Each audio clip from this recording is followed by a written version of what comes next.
Hello guys, welcome back to this channel. In today's tutorial, I'm going to show you how to show hidden system files on Android mobile phone.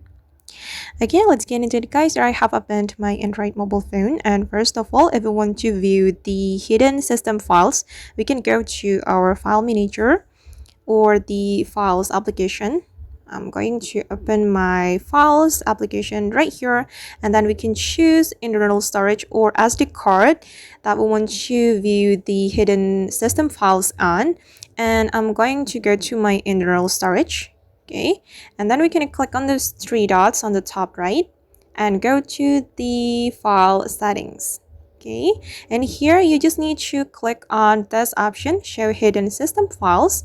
Click on this toggle button to activate this option, and then we can go back and check the hidden system files in our internal storage. Alright guys, and that's all the way to show hidden files in Android mobile phone. I hope this tutorial will be useful for you. Thank you so much for watching, and if you found this tutorial useful, don't forget to hit the like button, leave your comments, and also subscribe to this channel. See you in the next video.